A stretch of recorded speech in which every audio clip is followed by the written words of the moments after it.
At 81, Jimmy Page has lived 1,000 lifetimes in one.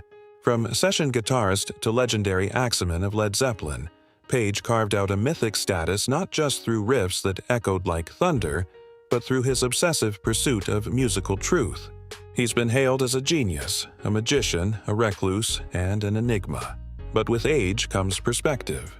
And recently, the rock icon broke his silence to share something deeply personal, a list of 6 songs that he calls his all-time favorites. Not because they're the most complex or the most popular, but because they each spoke to something inside him that he carried throughout his life. Beauty, danger, rebellion, elegance, and the ever-haunting sense of mystery that defined his sound.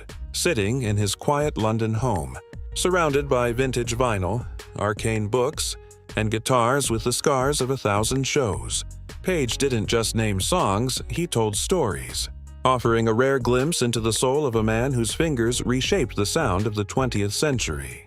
The first song on his list was Baby Let Me Hold Your Hand by Ray Charles. Page recalls hearing it at age 11, long before he understood the language of jazz or soul. It wasn't just the voice, though. Ray's rasp struck him like gospel in flames. It was the phrasing, the control, the suggestion of a deeper longing between every note. Ray made silence feel like part of the rhythm. Page whispered, his fingers twitching as if trying to remember the exact way it hit him. Then this song, he said, taught him that what's said can often thunder louder than any solo. The next pick, perhaps less expected, was Rumble by Link Wray. When Page spoke about it, his eyes lit up, not with nostalgia, but with something more primal. That was the first time distortion felt dangerous. He said, Link Wray didn't need lyrics. His guitar roared like a revving engine in a world still whispering its rebellion. Page remembers playing that 45 over and over on a borrowed player, trying to decode how a guitar could sound so filthy, so untamed, and so right. Rumble to him was the blueprint for musical rebellion. Every note told you to break something, and in some ways that rawness never left him. His third choice was You Really Got Me by the Kinks, a song that Page, as a young session musician, was rumored to have played on, though the myth has long been debunked. Still, the riff was everything. Caveman's simple skyscraper loud. That was the moment rock stepped forward, he said, noting that it wasn't about complexity, it was about impact. The moment that riff hit the airwaves, the whole British music scene changed. It showed Page, who was already knee-deep in jazz scales and classical harmonies, that sometimes the truth lay in brute force. He said that without You Really Got Me, Led Zeppelin's own Whole Lotta Love might never have existed. But it's his fourth choice that silences the room since I've Been Loving You by Led Zeppelin. Yes, one of his own. And though it might seem narcissistic to choose a song from your own catalog, Page's explanation is poignant. It wasn't about pride, he said. It's about pain. That's the song where I felt my soul was bleeding. He recounted the night they recorded it live. Raw, no overdubs, and how Robert Plant's vocals came out like a man falling apart. Page's own solo, mournful and jagged, came from a place he never dared explore again.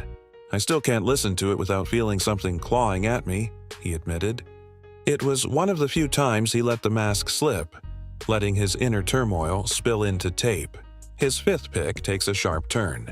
Good Vibrations by the Beach Boys. Not the dark blues, not the British invasion, but a kaleidoscopic symphony of sunshine and sadness. Page called it a cathedral in a pop song, marveling at Brian Wilson's ability to sculpt layers of sound into something transcendent. It made me rethink production, he confessed. Up until then, layering was for orchestras. But Brian, he built sonic universes inside 2.5 minutes. The song reminded Page of what music could be when ambition was unchained, when studio limitations weren't a boundary, but a dare. I listened to that song 100 times the summer before Zeppelini, he said, and every time I heard something new, his sixth and final favorite was perhaps the most revealing. In My Life by the Beatles, soft, nostalgic, and understated, it wasn't the kind of track one might associate with a man who once summoned the hammer of the gods. But Page's voice lowered when he spoke about it. That song, he said, feels like the last breath of youth. He talked about the quiet majesty of George Martin's Baroque solo, the gentle ache in John Lennon's voice, and how the song somehow captures all the people you've ever loved and lost in just a few verses. "It's a ghost song," he murmured. "Not haunting, but visited."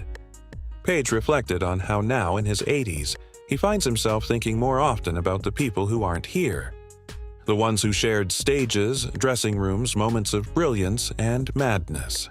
"In My Life" plays like a quiet goodbye, the kind you whisper to no one in particular. What's stunning about Page's list isn't the technical prowess of the songs, though there's plenty of that, but the emotional resonance.